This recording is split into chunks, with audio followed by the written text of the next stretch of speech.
Hello, everybody, and welcome to another edition of the Zone Star State podcast. I'm Matthew Brune, and joining me once again is Ishmael Johnson. Ish, it is Sunday night, about 10 p.m. when we're recording this, and we couldn't wait. We couldn't wait till Monday.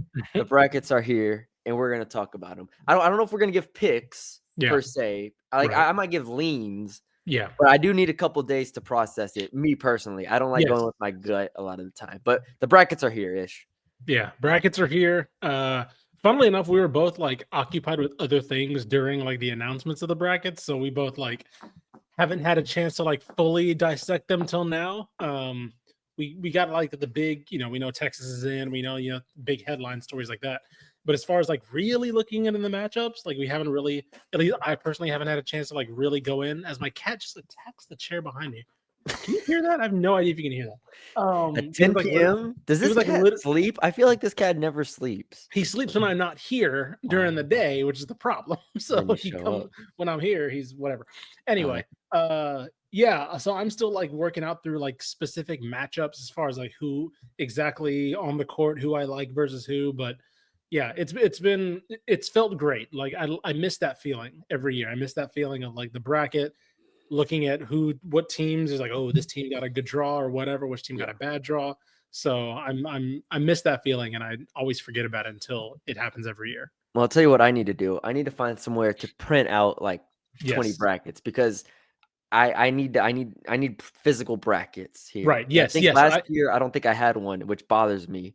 Yeah. I need to I get was the one. guy who my grandpa used to get the Austin American Statesman, and I was Ah, the kid who yes, he always yes, gave the bracket to. yes, yes, yes. Like the newspaper spreads of the whole Yeah. Oh, bracket. beautiful, beautiful. Ooh, It hit man. different. Hit different. Maybe I'll just go to get the newspaper actually. What You the know heck? what? I was about to say, yeah, I'll have to Baton look at Rouge the should Dallas have Morning News. should It's have like one. y'all better have a printable one because those hit different. Heck yes. So I'll go look at that. All right. Do we want to start with the men's or the women's side?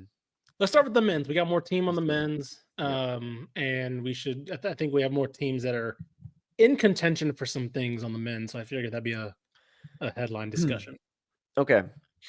Um, I won't share my screen here. We can just talk through them. I'll have the matchups at the Yeah, bottom here for those wondering where we are.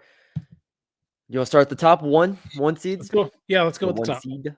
Houston is the number one seed in the Midwest region in Indianapolis. 30-4 on the season, wins the Big 12, went 19-1, and then wins the tournament. I mean, what a season! I was waxing poetic about them when they were Yeah. like 18-1. I was like, this is Yep. incredible, and then they just keep winning. Like, there's no off button for Houston. Yeah. I The think draw for I was go about ahead. to say, I think Milos Uzan's emergence in the tournament has been Mhm. massive. I think Fran Fraschilla mentioned it too, where he's like, I think we just watched him become like an NBA prospect in front of our eyes over the last month or so. Yes. 2 seed in the region, Tennessee. 3 seed in the region, Kentucky. 4 seed Purdue. 5 seed Clemson. If you want to know the 8-9 matchup that they could be going against in the second round, Gonzaga versus Georgia. Gonzaga is heavily favored there. Gonzaga is a very good team. Gonzaga's a top And 10 team in Ken Palm. yeah, and I'm personally don't think Georgia's should. I don't know this like resume wise, but like I don't think Yeah. of them as a 9 seed when I Right. think of Georgia. So I don't think Georgia has much of a chance in this game. They do have good bigs like Asa Newell and so on, but I expect Gonzaga to go through. So Houston does have a tough second round matchup. Some people have both called this the region of death. I don't know. What are your thoughts on the region as a whole? I kind of agree. I think it's that 8-9 matchup is what makes it to me the region of death. The fact that we're gonna have a top 10 matchup in Ken Palm in the second round, right? Like, and it involves a 1 seed and an 8. That's crazy to me.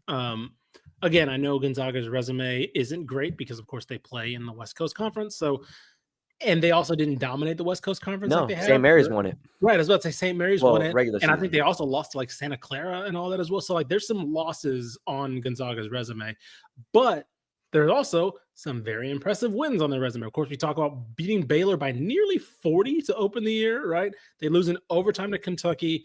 They handily beat Indiana, which was a top 50 team that just missed the field. And I believe they lost to West Virginia in overtime. So this is this is a top 10 team in Ken Palm who just kind of stumbled in conference a little bit. So that's why they're at 8. The path for Houston, this is one of Houston's toughest paths. I know last year Or was it the year before where they had the 1 seed, but they had like a stupid path? 2 years ago, I I want think to it was 2 years ago. say. This isn't that bad because I think that it's understandable why they have a little tougher path this time. They're not the number 1 overall. Yeah, But the Gonzaga potential hurdle in round 2, I think is pretty harsh. And that's not even getting to the likes of Tennessee and Clemson. I yeah. mean, some people have Clemson making the Final Four, right? Clemson Like is a very Clemson's a good team. crazy 5 seed. So Yeah. I think it is the toughest region. But again, they're the last 1 seed, so it's not too surprising, I guess. Yeah, Gonzaga. Like if we just skip ahead to that game real quick, I just think of them as protecting the ball. Obviously, like top 5 in the country in turnover percentage as an offense. They don't shoot a ton of threes, so Houston is going to try to bait you into shooting threes. Sometimes they Mhm. don't. I just think that's a very interesting matchup. That's going to be a trendy pick for an Yeah. 8 seed over a 1 pick. I will say the way Houston dominated the Big 12. Mhm. I'm not picking like I think I think they can take care of Gonzaga here. Like I I think think they can Gonzaga too. is a good team. This is the worst draw in terms of an 8 seed, Right. Right. but this is Houston we're talking about here. And everything we've seen over the last 3 months has given us enough confidence to say, all right, this is a Houston team that is not ready to go home early. Yeah. No, I agree. I agree with that. And I do think that if they beat Gonzaga, I do think this team goes to the Elite Eight. Mm, I do think I'm not worried too much about Purdue. I'm not too worried about Clemson. I think Clemson's a really good team, but I still think I'd pick Houston in a yeah. 1v1. By the way, Clemson, it's not a guarantee they get past McNeese, right? I think McNeese Mhm. is obviously, I think Clemson's really good, but I think McNeese is going to be, again, some people's sexy pick to Yeah. pull a 12 over 5. Um, but I think that I would, if they get past Gonzaga, I feel pretty comfortable until they get to a Kentucky or Tennessee. Right. That's where Yes. I'd say. And I think Yeah. in that game, I think it'd be Tennessee that would give me more issues than Yes. Kentucky. I'm not worried about Kentucky, honestly. I'm We've not, seen Houston dismantle BYU. I was about to say, now we took last year with Pope and rooting for And Kentucky, and it's like, I don't even know how healthy Lamont Butler is for Kentucky, so it's like I right. think Houston would roll Kentucky. Tennessee would be an The issue incredible, with incredible game. the issue with that Houston typically faces is when teams can D up with them. Yeah. Like if there's a team that can D up and play physical with Houston, Mhm. that's where they've had bigger issues. Um, it's either one of two, right? Either a team can absolutely ramp up the tempo against them, or a team that can absolutely gear down the tempo with them, right? Yeah. And so I think in this case, yeah, it'd be Tennessee where it's like, okay, they're first to 50, awesome. Rick Barnes is perfect, but to combat that, Rick Barnes in March isn't a guarantee, right? Very Like we true. don't know if they're going to make it to the Elite Eight. Very, very true. Very, very true. All right, there's Houston's draw. We'll probably make picks for all these on Wednesday or somewhere Yep. around there. Do a bracket show and all that, and talk about them. Yep. But Houston's draw is hard. I don't think it's impossible here. I Yep. don't think it's impossible. 3 seed Texas Tech. Woo-hoo. This is interesting. Florida's the 1 seed in the region. Obviously, they would play them in the Elite 8 if they Mhm. meet. The 2 seed is St. John's. They are the 3 seed. 4 seed is Maryland. 5 seed Memphis, who I don't maybe they play them in the Elite 8, maybe not. Yeah. 6 seed is Missouri. This is a Missouri team that has shocked people throughout the year. Yep. Offensively, very, very good, and kind of took the SEC by storm. Like they were top 15 for part of the year and everything like that. What's your read on this region? Like St. John's, Missouri, just to get to an Elite 8 in Yeah. theory. What do you thought? I like them getting to an Elite Eight. Like Yeah. I saw the Big East tournament. I was watching a lot of that tournament because again, back in MSG, it's really cool, especially with St. John's being good, right? The Mhm. atmosphere was absolutely crazy. Yeah. I saw the Diehard game. fan Spike Lee was out there. Yeah. Diehard St. John's fan. Spike Lee was front row. Okay, sorry. And I saw the game against Creighton, and Creighton's another team where I'm like, I could see them like they're a really good team. I could see them making like again this. I really like the Big East. I know people said that last year and they end up Mhm. disappointing massively. But I was watching that game against Creighton, and for a team that had somebody as unguardable as Ryan Kalkbrenner, it didn't matter versus somebody like St. John's. And I really do think that I mean, Patino's done an incredible job there. They play Rick Pitino defense, and then they on the other end, they're absolutely just gunning the tempo on the other end, right? They have that press activated. They play high octane. It looks like a Louisville team. It looks like a Louisville team on both ends where they're locking you down and then they're absolutely sprinting the other way on the floor and they're making you play both ends. So that's going to be really, really tough. I really want to see that game. So I hope we get to that game in the Sweet 16, Tech versus St. John's. But with that being said, I don't think this is if Tech can stay healthy, and that's the if, right? I'm hoping they are, Yes. hoping they're all good to go. Yes. I do like this Tech team, and I do like this Tech team to potentially come out of this region. I know Florida is probably the hottest team in the country right now. They legitimately they're definitely the shock of the season so far. I don't think anybody expected them to be as good as they have been, much less like the second best team in the SEC. But I don't know. I think their size would give Tech issues, right? They're definitely the bigger team by far. Tech's going to be undersized in a lot of these games. Probably, Yeah. I mean, maybe except for like a St. John's, they're going to be undersized in most of these games. But I don't know, man. There's just something with this Tech team, if they're healthy, and that's a big if, that I just like potentially coming out of this region. Williams and McMillan did not play when they lost in the Big 12 tournament. Right. Every loss that they have over the past few months, something's, they've been injured or something feels like it's going on at this point. If they are healthy, they are a Final Four dark horse pick that a lot of people should be picking. The problem is St. John's will give them, defensively a tough test. But at the same time, we saw Texas Tech play Houston twice. Yeah. And they weren't deterred. No. They were not afraid of that. And I struggle to think that even though St. John's is by the metrics the number one defense in the country, St. John's, Houston, we're splitting hairs in terms of elite defenses. Yeah. Texas Tech, fully healthy, can went toe-to-toe with Houston twice, and I think can do the same against St. John's, against a St. John team that is significantly worse offensively than Houston is. Oh, yeah. So if Houston hits 70, I'm sorry, if Texas Tech hits 70, are we sure Texas or St. John's can match it? I don't know. Yeah. So for the record, Rothstein said that, let me see, McCaslin on Williams and McMillan, we expect them to play. This is as far as the round of 64 game. How much they play is the question. So again, I wouldn't be surprised if they're on a minutes, if assuming they blow out UNC Wilmington. I think in an ideal world, they play 15 minutes and then Tech doesn't need them. And then they rest, 70 to 80% of the second half. Yeah. It's a 3 versus 14. They should be fine. UNC Wilmington's 105 and KenPom, they should be fine. They're 15-point favorites on KenPom right now. Yeah. I mean, this is a team that's even when short. You mentioned the Houston game, like against Arizona, right? When they're shorthanded, they don't roll over, right? It's still a really good team. Correct.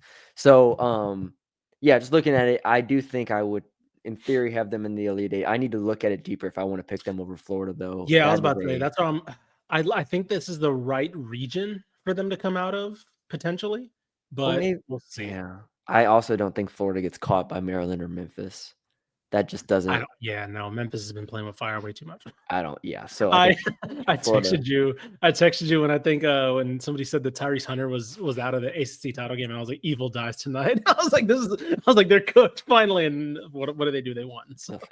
Nothing. All right, Texas A&M 4 seed here in the South region in Atlanta. So in the bracket, in the same region as number 1 overall Auburn here, but I'm not going to skip ahead. They have Yale in the first round, and Yale upset Auburn in the 4-13 last year. I'm just not overlooking them. We're going to start our preview with Yale, who is 73rd in KenPom, and KenPom has it as an 8-point game for A&M. That's not comfortable to me. Here's the thing. I think my worry is that this is a setup like last year was with Nebraska. We have this team that can shoot from 3, and you're like, oh, if they connect, is A&M good enough to match them? And then what happens? A&M just completely shuts the water off, and they can't shoot. Because Yale, let me see, Yale 9th in the country in 3-point percentage. Yep. Right. And I Yep. believe, let me see, They're 41st in effective field goal percentage. But the problem is, of course, A&M makes you play their game. No matter how good you are, you're playing their game, no matter what. It's going to be ugly. You may pull out a win like Texas did, right, in triple overtime or whatever it was, but you're going to play their game. You're going to hate watching the game. You're going to be like, this game sucks.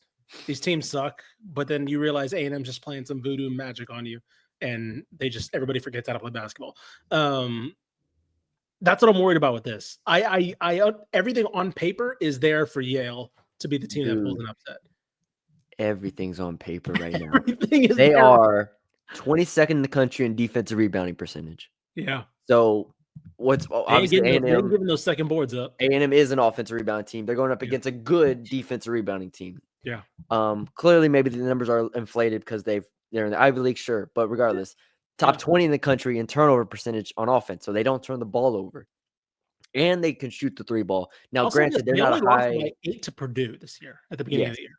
Yes. Now, granted, they're not a high 3-point attempt rate team. Yeah. In terms of Yale, but I mean, this is a team that, in theory, checks the right boxes here. Yeah. We know they're typically very mature. We know this team and this program is something that like you don't transfer in and out of Yale. Like typically, like I'm looking at their top 2 players. Been at Yale 4 years. Been at Yale 3 years. Let's click on the next guy. Been at Yale 4 years. Like I'm just going down the list here. These are guys that have been here. This is not a transfer team. They're 73rd, just one spot behind North Texas, who we thought was also a really good team in KenPom. Yes. So I just don't want to overlook it. I don't know. I'm not going to pick. I don't think I'm going to pick A&M to lose. Right. But overlook it. I think I tweeted. I was like, this A&M team, and I mean, again, we'll see when I actually put on my brackets on Wednesday's show. But this A&M team strikes me as somebody who can lose this game or go to the Elite Eight, like straight up. Like I could see them doing either, and I would not be shocked. Yeah. If we're talking about, oh my gosh, I can't wait for A&M, or no, I think my actual tweet was round 2. I could see them losing round 2 or making the Elite Eight. Because I can see them beating Auburn. I can see them also losing to Michigan. Why? I don't know. Because you saw those games against Texas. Like they shouldn't have lost those games at all. And they lost like 4 in a row, right? This is also a team that came out and beat Auburn after that losing streak. So like at this point, I don't know what to expect. I probably would be safe and just pick them to make the Sweet 16 and get to Auburn at least. But we'll see. I'm gonna say this: Michigan is the 5 seed here, and UC San Diego is the 12 seed. Obviously, I think over the past 4 years, 12 seeds are like almost 500 in these games. Something like that. Yes, I think Someone fact check me. I think it was 11s and 11's the new 12, I believe. Okay. Yeah, okay. I believe there was like 12's like it's like 60%, or it's 5 seeds are like 60 now, and like over the last 10 years, I believe is 11. Might be like 11-6 might be the new 5-12 or something. Sorry, I'm Googling now because now I'm curious. Already, just in history, it's 35. Yes, in history, 5-12, I believe, is the biggest one. History, it's 35%. So we're talking more than a third of these 12 seeds upset. I don't know what the recent number is. I feel like the recent number is a little bit more for 12. Regardless, UC San Diego is also a very good team. They're 36th in KenPom. They just won their conference. Michigan also won their Big Ten tournament, beating Purdue, then Maryland, and then Wisconsin. Michigan is playing well now after ending the regular season really poorly. Danny Wolf is a great player. Vlad Golden, transferred from FAU, very good. Trey Donaldson, and Mari Bartlett, or no, Burnett, sorry. Mari Burnett, yeah. By the way, former 5-star who committed to Tech under Chris Beard. Like because I hadn't watched too much of Big Ten outside of a couple schools, and I looked and I was like, Namar. I was like, where have I heard that name? And I looked and I was like, oh my god, he spent a year at Tech with Chris Beard. How long year is at Tech to Alabama to Michigan still at Michigan. Obviously, Reuben Jones also my boy from North Texas. I think that's an uncomfortable 5-4 game. If I'm being honest, 100%. Yes, I think Michigan defensively is a top 14 team in the country defensively. Counter real quick. So go ahead and keep talking. I want to go get my count. Go ahead. Now Michigan does turn the ball over a high rate, 328th in the country in turnover rate. They play fast. I think this would just be kind of a chaotic game, if I'm being Mhm. honest. Two really good defenses and two offenses that I don't really trust. So I would flip a coin there. If they even get past that, then it's Auburn. And I feel confident saying it's Auburn because I don't think Louisville or Creighton catches Auburn here. No, Louisville, I mean, uh, Louisville's turned to the right page, but just not this year. Yes. So it's Auburn. Yeah. That's probably my heart ceiling. Yeah. Yeah. I know they can beat them. Like I They think can beat them, but I think your tweet is right. They can beat them. Like it wouldn't shock me. yeah. And like, I mean, I don't got it. the region, this region is very interesting because it would not shock me if 1, 2, 3. There are 4 teams here that can make a Final Four. Auburn, no, I'll throw I'll throw Michigan in there too. Sure, yeah. But I was gonna throw Creighton. Creighton Sure. can again. If you want to go Auburn, if you want to go the top 4, right? Auburn, Michigan State, A&M, and who was the other one? Iowa State, right? Yeah. Okay, sure. Iowa State's disappointing. I believe they also lost somebody. Gilbert, Sean Gilbert. Yes. So that's massive for them. Yeah. But regardless, you would have thought Iowa State also had a chance. You want to throw Michigan in there? You want to throw Creighton in there? This might be, I don't say the toughest region, but like the most unpredictable. Bro, I think. 7 seed is Marquette. Yeah, that's a good point. Again, I don't want to say toughest because like I don't. Again, A&M being your the 4th best. You know, like you can get whatever you want. You can get a team that loses in the first round of the SEC championship or the SEC tournament, or a team that can win the SEC. Like, yeah, it's varying, right? There's like this is like the biggest variance, despite Auburn being the #1 overall seed. Well, a part of that is because Auburn has lost 3 of the last 4, and people are like, "Hey, teams that have lost 3 of the last 4." Someone had a tweet that like top seeds that have, or #1 or 2 seeds that have lost 3 of the last 4 typically don't make it past the Sweet 16. Sure. I think this Auburn team is still very, very good. So also Auburn, they barely beat Ole Miss, who's the 6th seed. Yes. So, okay. Next is Baylor at 9. Go down to Baylor at 9, right? Yes, sir. Baylor, Mississippi State. Let's just sit on that for a second. Before we even get to the Duke aspect of it. Mississippi State is an interesting team to me because before the season and during the season, especially in non-conference, I really liked Mississippi State. I like Chris Jans as a coach. I like Josh Hubbard as a scorer. I mean, talk about an absolute flamethrower. Josh Hubbard is. We saw him, I think, in the tournament last year. He actually had a great game as well. He scored 20, or no, he scored 20, then 15 in the tournament last year. But they just keep losing games, Mississippi State does. And it's kind of like Baylor in a sense where it's like you feel like they should be better than what they are. So this is very appropriate that they're playing this game. I was about to say, they're both like, they kind of are mirror images in front of each other, like high expectations, really pretty good offenses. Coaches. Really good coaches, respectable coaches, can't stop anybody, really.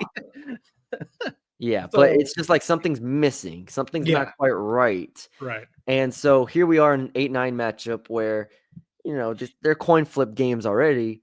I want to see who Kim Pom has favorite. Who do you think Kim Pom has favorite? Oh, it's a 1-point spread. I think Mississippi State. Kim Pom has Baylor by a point. Ooh. 1 point.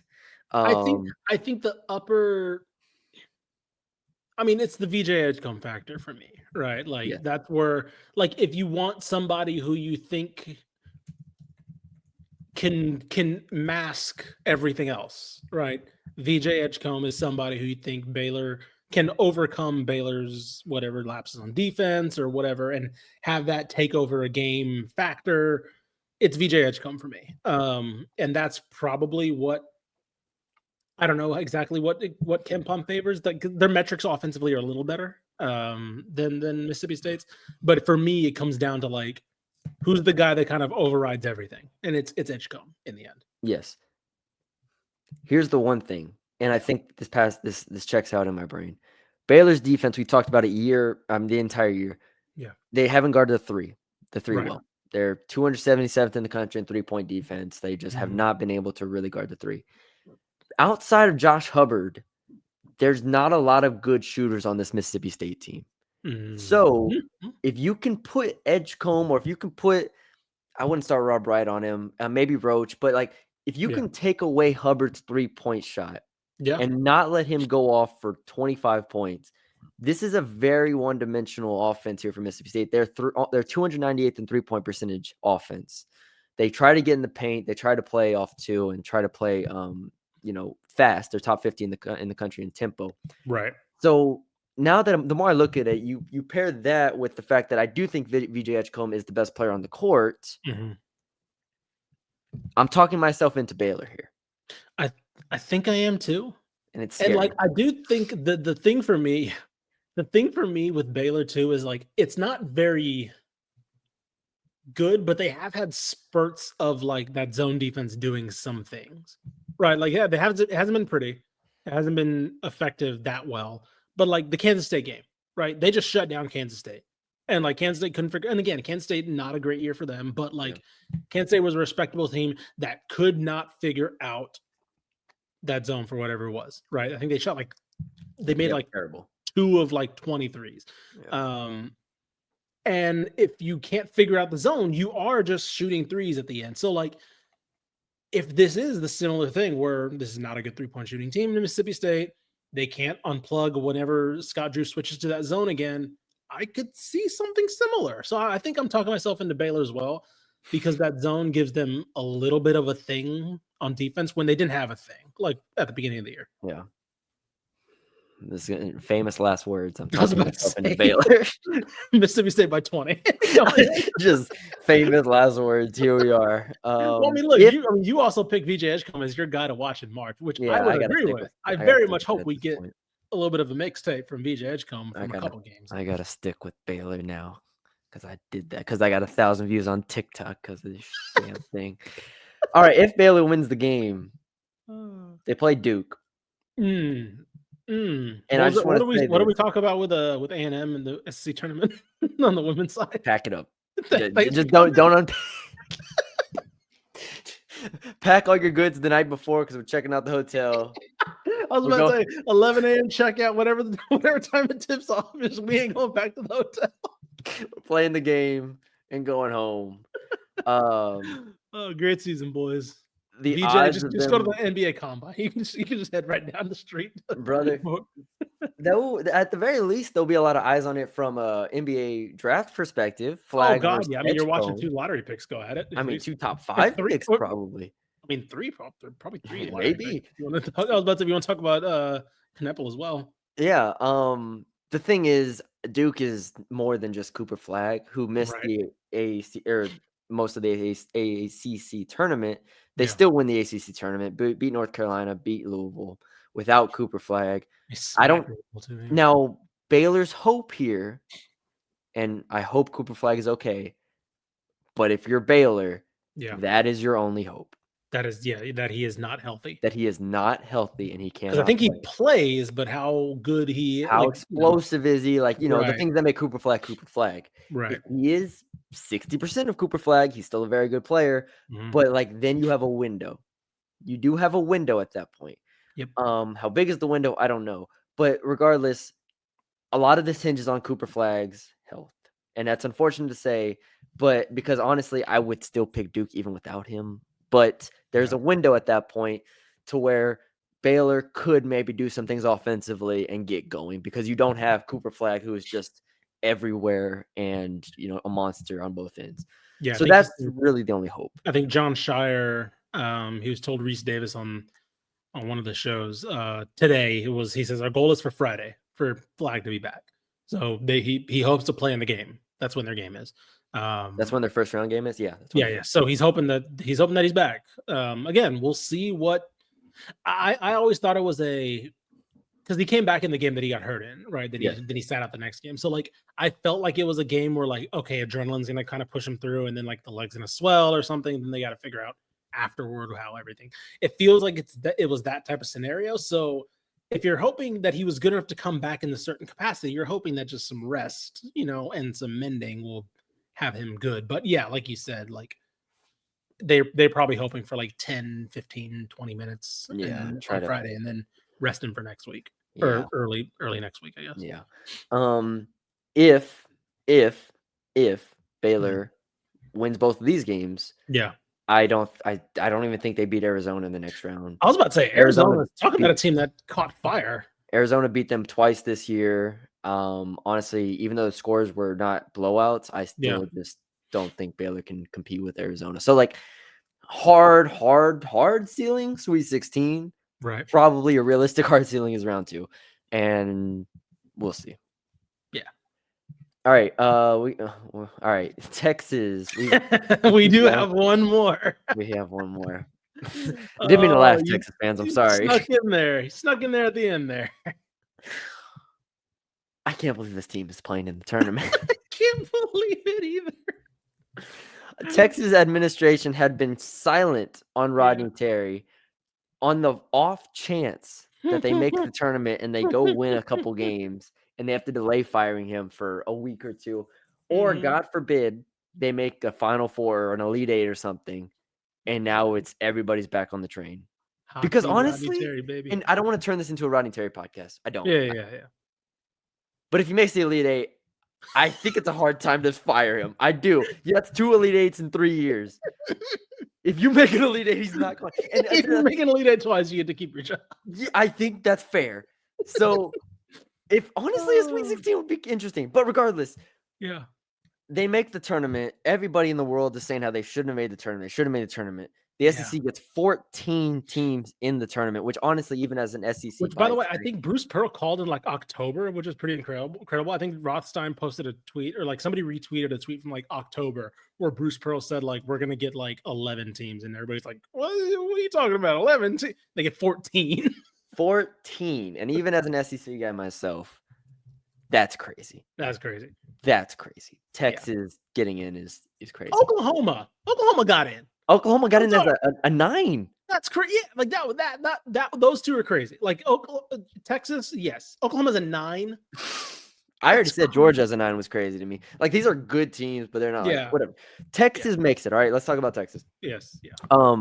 Last time we had talked, I think this was before the A&M game. That they won. Yeah, before the A&M game, they end up winning that game, which ultimately gets them enough to get into the tournament. They lose to Tennessee in the next game, and everybody was saying how it's over. It's not over. Now, their matchup against Xavier, another extremely disappointing team this year. Yes. Like this is like 2 of the most disappointing teams in. By the way, they're literally next to each other in Ken Palm. They're 43rd and 44th. Dude, you think the selection committee just started going down the Ken Palm list? They're just like, you too. Skipped over Ohio State at 39 and just kept going. They're just like, sorry. They thought, we didn't put Ohio State in. Oh, I could have sworn we did. No, Villanova. Villanova fired Neptune. Let's keep going down. Yeah. Xavier, Texas. Very disappointing team. Xavier ends the year in a Big East that is top heavy. Top heavy, yeah. Not very deep, but top heavy. 13-7, 21-10 on the year. Yeah. I think they don't have a quad 1 win. Or no, they've won Marquette away. They beat Marquette. Yeah, they beat Marquette on the road. That was their only one. Everything else is I want to say they're like 1-7 or 1-8 in quad 1 games here. Yeah. Very, very bad. Texas, on the other hand, is holding on to those quad 1 wins because they play in the SEC and they have no non-conference to speak of. Yeah. So, Xavier, just on paper, is very average on both sides of the ball. 52nd in offense, 44th in defense. Even in Big East play, 6th in offense, 3rd in defense. Sean Miller is still the coach there.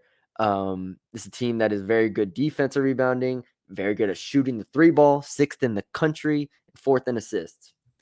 I think Texas can win this game. Yeah. Oh, sure. Like, I legitimately think the way that they played in the SEC tournament, obviously they won the games, but like Vanderbilt and Texas A&M, those were convincing wins to me. And I think defensively, especially in both of those games, I know it went double overtime, so 89 points for A&M, but like I think defensively they held their own, and then it wasn't just Trey Johnson. You know what I mean? Like Trey Johnson, had 20 points against A&M. Mark 15, Kaluma 12, Shedrick 14, Pope 13, like 6 guys in doubles figures.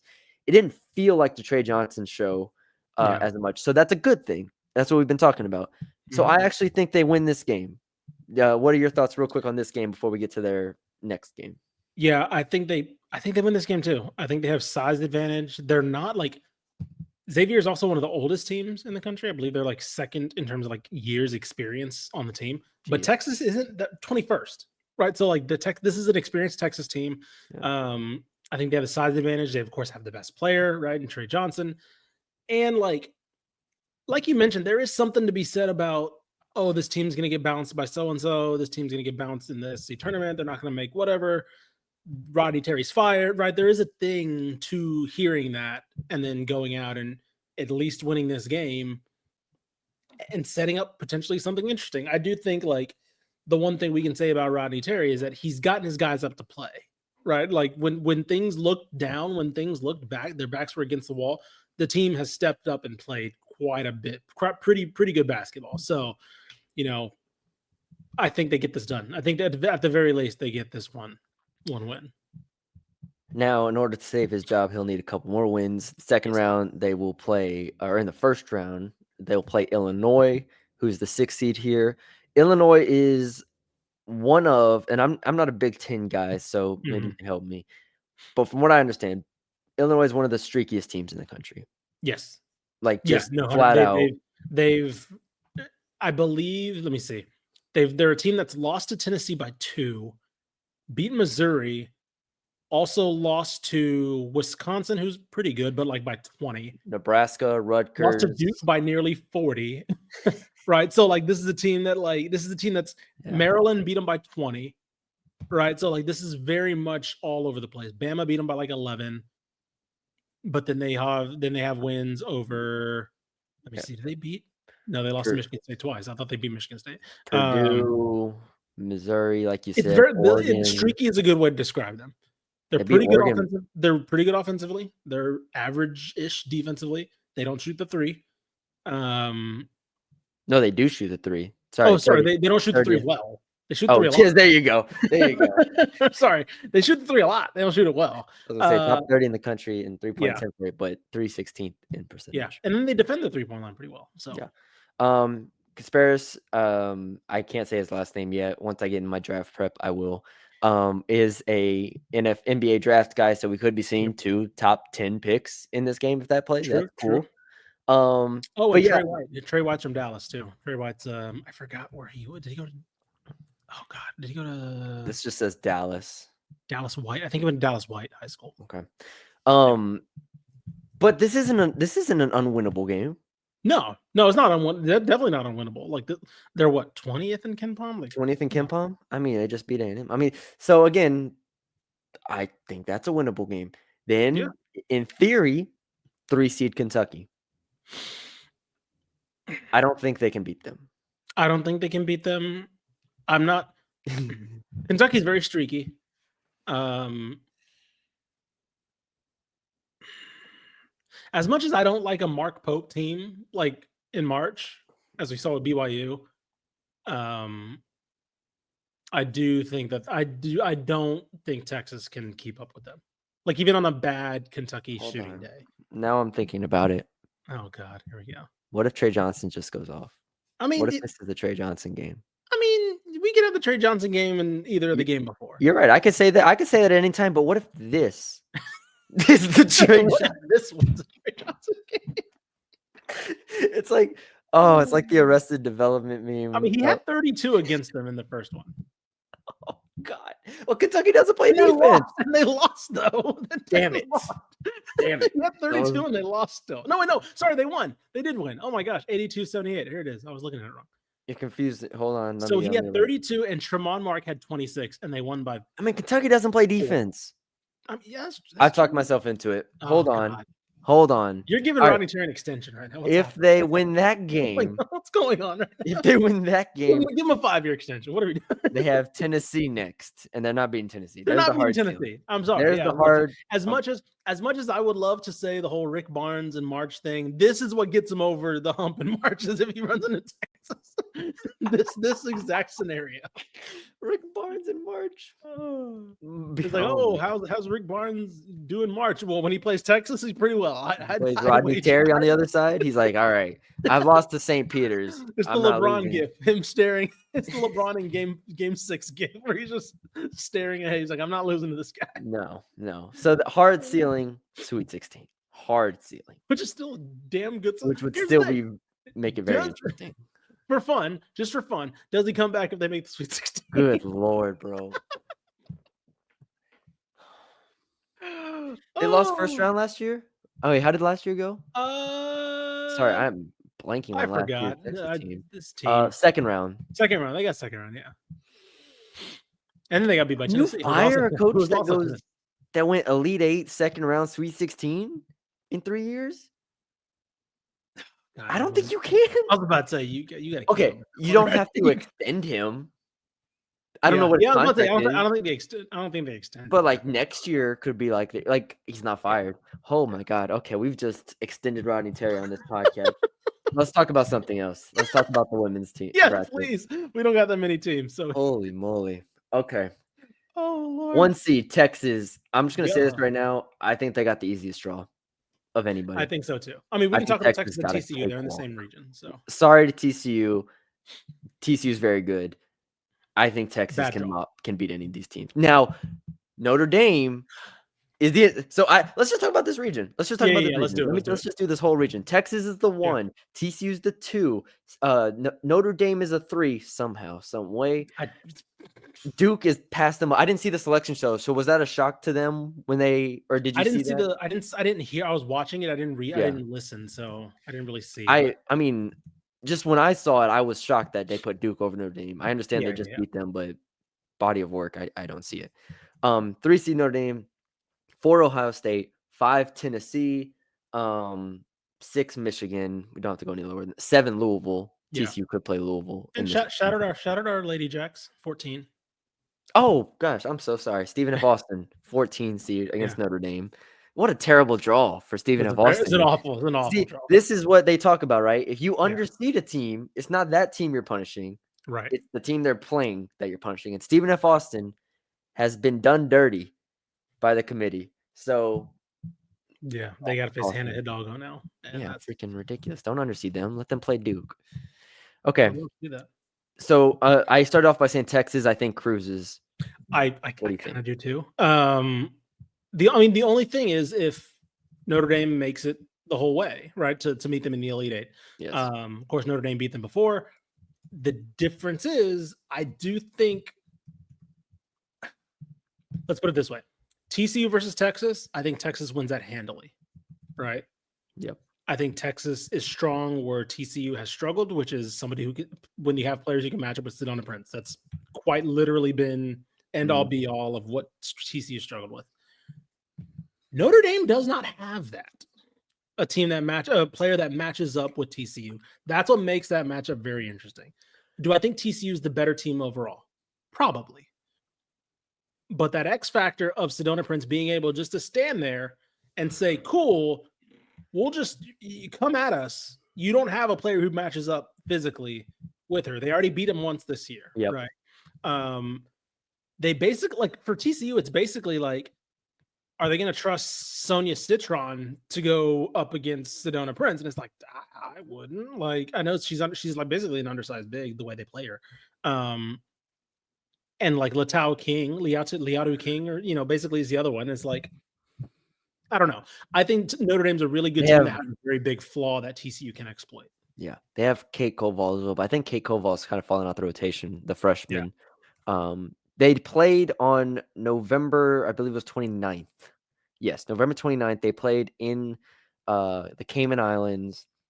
Notre Dame was up going to the 4th, and TCU wins the 4th quarter 31-12. There's a refresher for everybody. And it was a fantastic 4th quarter run by TCU that ended up propelling them into the season that they had. Mm-hmm. Sedona Prince ended that game with 20 points, 20 rebounds, 8 blocks, 3 steals, 4 assists. And that's when, I don't know if that's the podcast, but that was around the time where you were like, these are like Brittany Griner numbers. Yeah, right. And that was accurate. She was starting to look like that. Since then, Prince has come down to earth a little bit. Right. Obviously, these teams are very different than they were 4 months ago. But at its core, you're right that Sedona Prince is the difference in this theoretical matchup. I don't expect Haley Van Lith to set the world on fire against Miles and Hidalgo, but I think she can Right. go like toe to toe with them. Yeah. So now it becomes we have Prince and you don't have a big. Yep. And I think that again, I think Notre Dame is the top 5 team in the country, possibly. Yeah. But again, I think that they're a team that has a very big flaw that plays right into TCU's hands. And I think then you could talk about the TCU, theoretical TCU Texas matchup.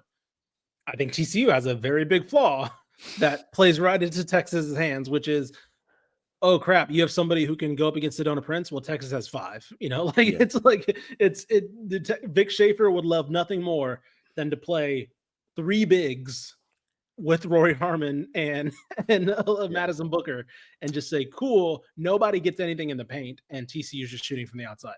Also, TCU, like I agree. So what I'm saying is TCU can beat Notre Dame. Yes. TCU cannot beat Texas, but Notre Dame could beat Texas. They have beat Texas this year. And they have beat Texas. Yeah. Notre Dame is more versatile than TCU is. TCU is very much, you see what you're getting, you know what you're getting. Yeah. This is how they're attacking. Yeah. Notre Dame has very interesting. It's a very interesting setup, but I do agree that I think Texas coast because I think TCU has the better matchup versus Notre Dame. Yes. So. If it's Notre Dame, then we'll have to have an actual like conversation of like how. Yeah, I'm very fascinated by that because as we saw this year, Notre Dame was able, like Hannah Hidalgo was able to outplay, Texas' best players, and we'll see. And we've already been kind of on the sketchier side of Texas the past week, but I think they would beat the heck out of TCU. Yeah, I do think this is if I'm wrong, but I do think this is one of the better. I think this is one of the better draws Texas could have possibly gotten. Yes. I mean, literally, and again, besides, I guess, getting Duke as your 2 seed. I was about to say, I'm looking at the South Carolina region. That's probably the best. Probably the other best one. I started the actual best one. South Carolina plays nobody. Yeah. Maryland 4, Alabama 5, then Duke and North Carolina. Oh my God. Yeah, that's cake. They play nobody. Okay, that's South Carolina Final 4. They were probably gonna be my champions anyway. Honestly, I don't know. We'll see. But yeah, they don't play LSU, who I think would have given Texas some fits in a sense, and they wouldn't put them in the same region. But UConn, they don't play them. Those type of teams here. Yeah. So as much as we question Texas winning 6 games in a row, you give me this region because first of all, we haven't even mentioned the 4-5. Ohio State and Tennessee as a 4-5. They have beaten the heck out of Tennessee. Well, I don't want to say beaten. I shouldn't say that. They beat them by 4. They've beaten Tennessee before. But under no circumstances have I watched Tennessee this year and been like, they could beat Texas. They could beat a 1 seed here. I don't know.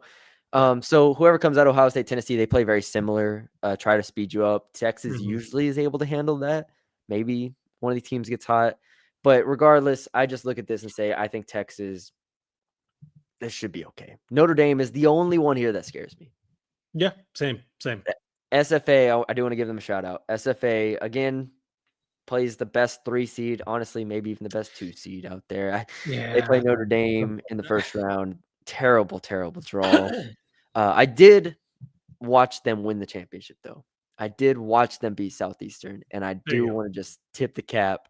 The composure they had late in the game, the way that they were able to close that game out and hold off a Southeastern team that was very, very aggressive late. Tip the cap. Great job getting back in this tournament. There we go. Who else do we got here? Let me double check. I believe this is counting SFA. I believe this tournament set a record for the most women's teams coached by a black head coach because Leonard Bishop, being part of SFA. I believe it was, Duke. Yes. Norfolk State, SFA, and George Mason kind of put them over the top as far as like this being the most that we've had. So are those the only 4? Not the only 4, but like those 4 Leonard Bishop adding Well, to the Don number. Staley, obviously. Right. I mean, yeah, Sorry, Don, sorry, obviously, but like adding to that number, I Yes. think the likes of Leonard Bishop, new Yes. names like that, kind of help push them over the top. So. Yes, awesome. Is it just Baylor? Yeah, man. Dude, God. We hit poverty here, man. God. March was a massacre for us, man. Oh no, it's just Baylor. All right, let's talk about Baylor for 30 minutes here. Yeah, man, we hit a wall, dog. It's brutal. I'm not sure they make it. I was just looking, dude. Grand Canyon's a they problem. beat Grand Canyon? Grand Canyon's a problem. Good, man. 32-2 Grand Canyon.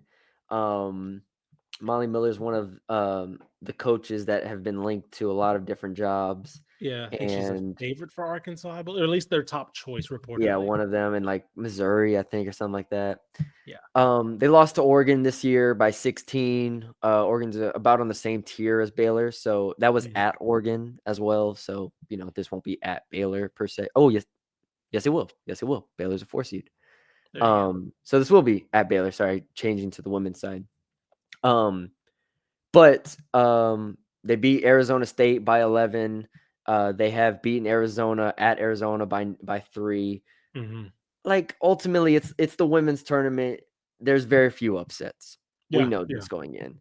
Yeah. But if I'm picking a 13 seed, here's context. Here's context. Grand Canyon's a 13 and Liberty's a 13. Grand Canyon beat Liberty by 30. Yeah. That's the worst 13 draw you could get. Yeah. It's the worst. And here's the other thing. This Baylor team has been upset before. Yep. If you remember South Dakota State a couple years ago. I mean, so this is the team where you're like, yeah, they don't get upset, but I'm just looking at the 13s and the 14s and even some of the 12s, and I'm like, was that a 13? I can't remember what year. Because they lost by like 20. I remember. Let me see. It was her first year, wasn't it? Yeah, it was her first year. But I'm trying to figure out if were they a 1 or 2? No, they were not a 1 or 2 seed. They're not a 1 or 2. They were Melissa Smith. They weren't. Maybe. Okay, yeah. You look it up. I'm very curious now because, like you mentioned, we don't see upsets, and that's true. But then we saw this upset. Yes. We saw this. Usually like a handful every year.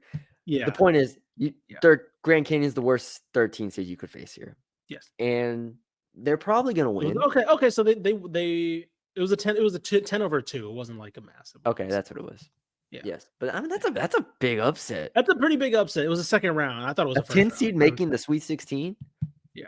I mean, they only lost by 3 to Michigan too. So they are pretty okay. Well. Anyway, but yeah, Baylor has Grand Canyon. Let's say they win the game. I was about to say, I think the more I talk to myself, what are you doing here? Come on, buddy. I do think they win that game. I'm asking for the sake of discussion. Do they beat Grand Canyon? But I do think they win that game.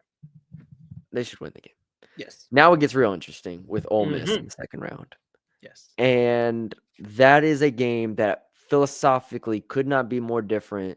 And I'm trying to wrap my brain around how that could play out. Yeah. Because Ole Miss is a scary, scary team that will punch you in the face and keep punching you in the face if you let them. Yes. Can Baylor punch back? I don't know, but I do know Baylor's guards have to play their best game or one of their best games of the season to win that game. There's no 0 for 8 performance from Sarah Andrew. There's no 0 for 5 from Jada Walker. There's no 8 turnovers as a group here between their backcourt. Like, you have to be crisp.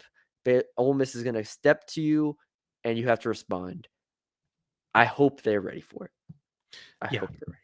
I think so. I hope so too. Because that just feels like a matchup. I don't say matchup issue, but like a matchup where you can tell a team just like is uncomfortable, right? Where you can feel like a team just like, we don't like playing this.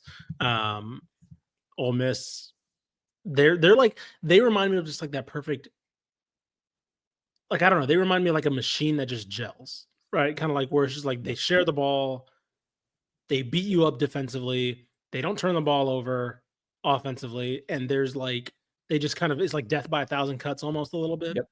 And I can see Baylor being really, really uncomfortable with that, especially if like the guard play isn't up to snuff. And also, I mean, there's the thing about, is Darian a little Page of Bugs healthy? You know, that's a Very big question. If she's huge, not healthy, buddy, I'm terrified. huge question there. I haven't seen anything lately in terms of her So health. they put out a little cute little Jordan thing. I'm back, but like I don't, I don't, You're yeah, not buying it? huh? You're not buying it? I mean, like, look, everybody's back. Cooper Flag's back, right? Like everybody's back for March, but like how back we talking, right? That's what I'm asking. Yeah, she hasn't played in a while. Yeah, she hadn't played in a while. I believe she missed the whole tournament. So look, if she's back, then yeah, I like them in that game. If she's not back, then we'll see. I'm looking at it and I'm trying to think of the best defense Baylor's played this year. And I struggle to see who it is because in the non-conference they were not tested defensively enough. Indiana beat them 73. Let me see what Torvik has for 65. Yeah, if you can see what Torvik had for like the Big 12. Yeah. Like, oh, they did play UCLA. UCLA is definitely the best defense they played. Yeah. Them to 57 points. That's kind of an outlier. They're not playing UCLA. Yeah. But in the Big 12, yeah, West Virginia, but like Ole Miss is going to be one of the best defenses that they've played, if not honestly, maybe even the best that they've played. So it's going to be something we haven't seen. So I don't know how to pick the game because we haven't really seen it. Mm-hmm. I'll tell you right now, I think I'm leaning Ole Miss.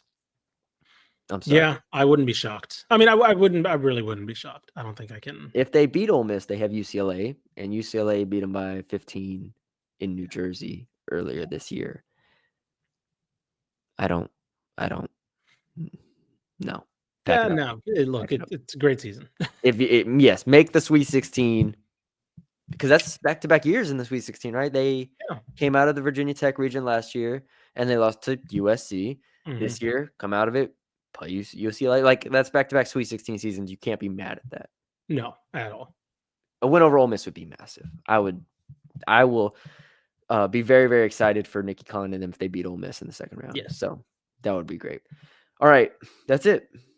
There's the brackets. Yeah, I was about to say, the women kind of let us down in March. So yeah, we just Grand Canyon beat UT Arlington in the championship. Yep, in there. So maybe we almost would have gotten USF beat Rice. USF and then UTSA. Rice beat UTSA. USF beat North Texas and Rice.